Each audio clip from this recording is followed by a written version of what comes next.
कार्यवाहक प्रधानमंत्री नरेंद्र मोदी की अध्यक्षता में एनडीए की हुई बड़ी बैठक। सरकार गठन की रणनीतियों पर हुआ मंथन। बिहार के सीएम नीतीश और टीडीपी चीफ नायडू रहे मौजूद।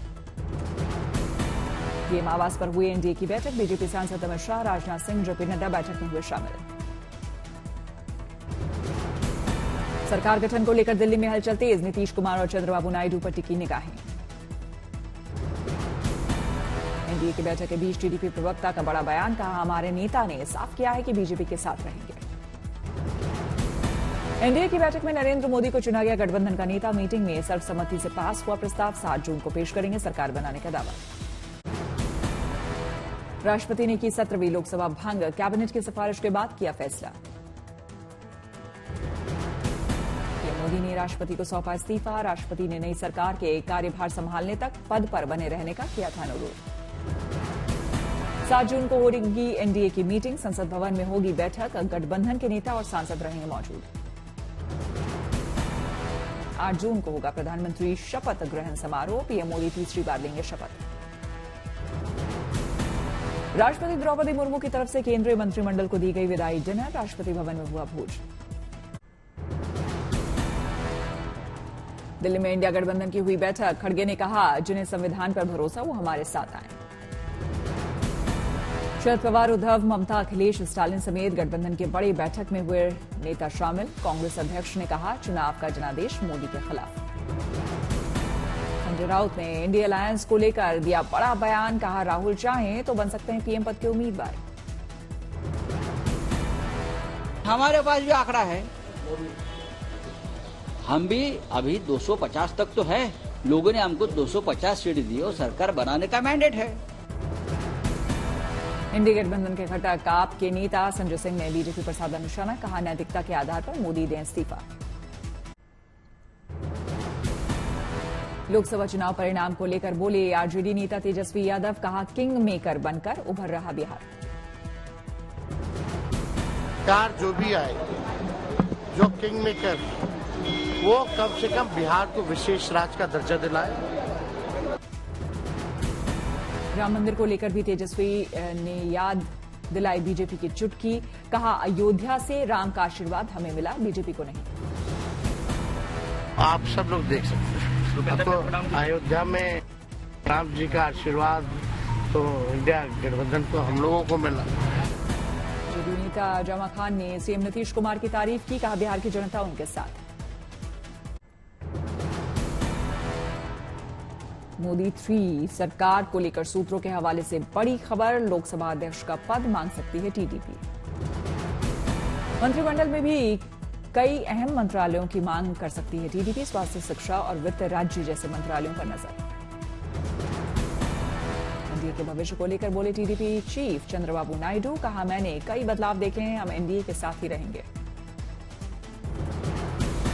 कांग्रेस के नेता जयराम रमेश ने ली अमित शाह की चुटकी। कहा, अपने ही जाल में फंस चुके हैं स्वघोषित चाणक्य। बीजेपी नेता साध्वी निरंजन ज्योति ने हार की वजह को बताया भीतरघात। बोली, ऐसे लोगों को करूंगी चिन्हित। महाराष्ट्र के डिप्टी सीएम देवेंद्र फडणवीस ने की इस्तीफे की पेशकश। महाराष्ट्र में बीजेपी के खराब प्रदर्शन के साथ हार के लिए जिम्मेदार दी।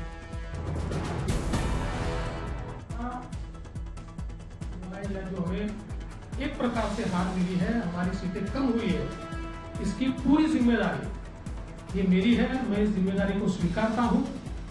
कहां कमियां रही है उसको पूरा करने की कोशिश करूंगा। आगे की रणनीति को लेकर बोले फडणवीस। कहा, मैं हारने वालों में से नहीं हूं, जोरों से मैदान में उतरूंगा, पूरी पार्टी के साथ नई रणनीति बनाऊंगा।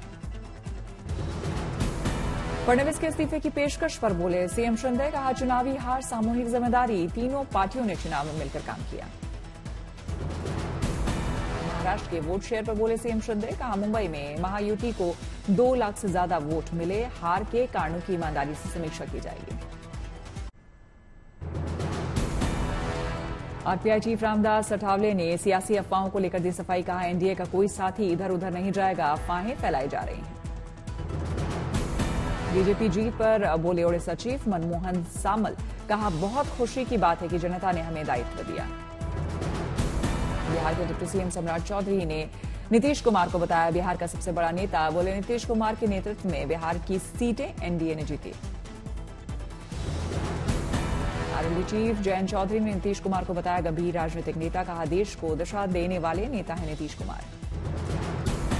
तिरुवनंतपुरम लोकसभा सीट से विजयी कांग्रेस उम्मीदवार शशि थरूर ने जाहिर की जीत की खुशी, कहा जनता बदलाव चाहती थी और ये उन्होंने नतीजों में दिखाया। बीजेपी नेता साक्षी महाराज ने चुनावी परिणामों को लेकर दी प्रतिक्रिया, कहा मोदी को काम के अनुरूप आशीर्वाद नहीं मिला। साक्षी महाराज के पीएम मोदी के काम की तारीफ, कहा यूपी में मोदी जी ने बहुत काम किया। यूपी के नगीना से सांसद बने चंद्रशेखर आजाद ने जनता को दिया अपनी जीत का श्रेय, बोले बेटा बनकर करूंगा सेवा। जीत के अंतर को लेकर बोले चंद्रशेखर आजाद, कहा अगर कुछ साथी वोट कटवा भी की भूमिका में नहीं आते तो होती और बड़ी जीत। साथी थे जो हमें भाजपा को रोकना, उन्होंने कुछ वोट काट लिया। अगर वो वोट कटवा की भूमिका में ना आते तो परिणाम 2-2.5 लाख के करीब जाते। संभल से समाजवादी पार्टी के विजयी प्रत्याशी जियाउर रहमान ने किया बड़ा दावा, बोले अब यूपी में बनेगी समाजवादी सरकार। सहारनपुर से कांग्रेस के विजयी प्रत्याशी इमरान मसूद ने बीजेपी पर किया कटाक्ष, कहा राम जी नाराज हैं, बीजेपी से तभी हार गए अयोध्या। राम जी नाराज हैं, अयोध्या हार गए। हाँ, अब समझ जाएंगे राम जी नाराज हैं। कांग्रेस नेता तारिक अनवर ने बीजेपी पर साधा निशाना, कहा खोखला था मोदी जी का नारा, लोगों को किया गया भ्रमित। एसपी नेता अक्षय यादव ने दलित समाज को दिया जीत का श्रेय, कहा यूपी में दलित समाज को वोट समाजवादियों को मिला। छिंदवाड़ा में बीजेपी नेता विवेक बंटी साहू ने कमलनाथ पर लगाया आरोप, कहा जनता को धोखा दे रहे थे कमलनाथ। छिंदवाड़े की जनता को कमलनाथ की हमेशा कम में रखते रहे, झूठ में झूठी विरासत देते रहे, लेकिन छिंदवाड़े की जनता समझ गई कि छिंदवाड़े का विकास तभी है जब वो मोदी जी के विजन के साथ जुड़े। महाराष्ट्र के अमरावती में बीजेपी नेता नवनीत राणा ने हनुमान जी के किए दर्शन, विधि विधान से की पूजा अर्चना। पश्चिम बंगाल के उत्तर 24 परगना में टीएमसी कार्यकर्ताओं ने जीत का मनाया जश्न, एक दूसरे को गुलाल लगाकर दी बधाई। यूपी के अमरोहा से मोदी समर्थक ने अपनी कलाकृति से पीएम को दी बधाई, 8 फीट लंबी चारकोल की पेंटिंग बनाई।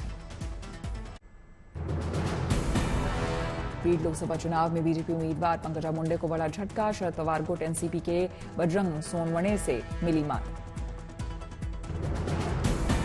यूपी के मुख्यमंत्री योगी आदित्यनाथ का आज जन्मदिन, प्रधानमंत्री मोदी ने सोशल मीडिया एक्स पर पोस्ट के जरिए दी शुभकामनाएं।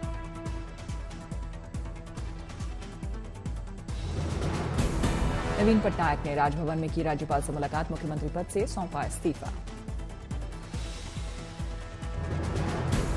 ओडिशा में 24 साल बाद बीजेडी राज खत्म, बीजेपी पूर्ण बहुमत से बनाएगी सरकार। ओडिशा में पहली बार बीजेपी पूर्ण बहुमत से अकेले बनाएगी सरकार, बीजेपी का 147 में से 78 सीटों पर कब्जा। यूपी के कन्नौज से अखिलेश यादव को मिला जीत का सर्टिफिकेट, कार्यकर्ताओं में जश्न का माहौल। एसपी की बंपर जीत पर अखिलेश यादव ने जनता का किया शुक्रिया, कहा यूपी में इंडिया गठबंधन की जनप्रिय जीत। यूपी में करारी शिकस्त पर मायावती ने किया ट्वीट, मुस्लिम वर्ग पर जाहिर की अपनी खींच। महाराष्ट्र के पूर्व सीएम पृथ्वीराज चौहान ने बीजेपी पर साधा निशाना, बोले मोदी की नफरत की राजनीति नहीं आई काम। पौष कांड में गिरफ्तार 7 आरोपियों को नहीं मिली राहत, 7 जून तक पुलिस हिरासत में भेजे गए आरोपी। अमरावती में कांग्रेस नेता सोमती ठाकुर ने निकाली रैली, नवनीत राणा को चिढ़ाने के लिए इशारों में चलाए तीर। पूरी समुद्र तट पर कमल के फूल की रेत की कलाकृति, पीएम नरेंद्र मोदी को दी जीत की बधाई। उत्तरकाशी में 22 सदस्यों का ट्रकिंग दल, खराब मौसम के चलते रास्ता भटक कर 13 लोगों को बचाया गया। अस्पताल की ट्रकिंग पर हुआ हादसा, जमीनी और हवाई मार्ग में से चलाया गया रेस्क्यू ऑपरेशन। ट्रकिंग दल में कर्नाटक के 18 सदस्य और महाराष्ट्र का 1 सदस्य शामिल, बचाए गए 8 लोगों को देहरादून के हेलीपैड लाया गया। विदिशा सीट से बीजेपी सांसद शिवराज सिंह चौहान ने हनुमान मंदिर में की पूजा अर्चना, बजरंगबली की भक्ति में लीन दिखे शिवराज सिंह चौहान। विशाखापट्टनम में बीजेपी एमपी सीएम रमेश ने श्री लक्ष्मी नरसिम्हा मंदिर का किया दौरा, पूजा अर्चना कर लिया आशीर्वाद। चारधाम यात्रियों के लिए लंगर की शुरुआत। रजिस्ट्रेशन केंद्र पर करीब 4000 खाने के पैकेट का किया गया वितरण। बाबा अमरनाथ पूर्ण स्वरूप में आए नजर, तस्वीरें आई सामने। 29 जून से शुरू हो रही अमरनाथ यात्रा, प्रशासन ने तैयारियां की पूरी। हैदराबाद शहर में तेज बारिश से मौसम सुहाना, लोगों ने गर्मी को तपती गर्मी से लोगों को मिली राहत। हुगली में बारिश से तापमान में गिरावट, झुलसाने वाली गर्मी से लोगों को मिली निजात। चेन्नई में बारिश से लुढ़का गर्मी का पारा, आकाश में छाए काले बादल। जम्मू शहर के कई हिस्सों में तेज हवाओं के साथ हुई बारिश, शहर के लोगों को गर्मी से मिली राहत। हरिद्वार के चंपावत में झमाझम बारिश, मौसम खुशनुमा, गर्मी से बेहाल लोगों ने ली राहत की सांस। मुंबई में बारिश से यातायात प्रभावित, जाम से जद्दोजहद करते नजर आए लोग। गुवाहाटी में बारिश से जनजीवन प्रभावित, जल जमाव के बीच तैरती नजर आई कार। हुगली में बीजेपी के विजयी प्रत्याशी जगदीश शेट्टार का हुआ स्वागत, घरवालों ने उतारी आरती, समर्थकों ने फोड़े पटाखे। हरिद्वार लोकसभा सीट से बीजेपी के विजयी उम्मीदवार त्रिवेंद्र सिंह रावत ने हर की पैड़ी पर की पूजा अर्चना, मां गंगा की उतारी आरती, लिया आशीर्वाद। बिहार के सीएम नीतीश कुमार ने विश्व पर्यावरण दिवस पर दी शुभकामनाएं, लिखा पर्यावरण को सुरक्षित रखना जरूरी। विश्व पर्यावरण दिवस पर पीएम मोदी ने शुरू की एक पेड़ मां के नाम पहल, दिल्ली में बुद्ध जयंती पार्क में लगाया पौधा। विश्व पर्यावरण दिवस पर दिल्ली सरकार में मंत्री गोपाल राय ने किया पौधारोपण, लोगों से की पौधे लगाने की गुजारिश। देहरादून में विश्व पर्यावरण दिवस के मौके पर सीएम पुष्कर सिंह धामी ने लगाया पौधा, पूरे विश्व को शुद्ध वातावरण बनाए रखने का दिया संदेश। अहमदाबाद में विश्व पर्यावरण दिवस के मौके पर सीएम भूपेंद्र पटेल ने दी ई बसेस की सौगात, हाईटेक सुविधाओं से लैस बसों को हरी झंडी दिखाकर किया रवाना। शिमला में विश्व पर्यावरण दिवस के मौके पर हिमाचल के राज्यपाल श्री प्रताप शुक्ला ने किया पौधारोपण, लोगों को पर्यावरण के प्रति किया जागरूक।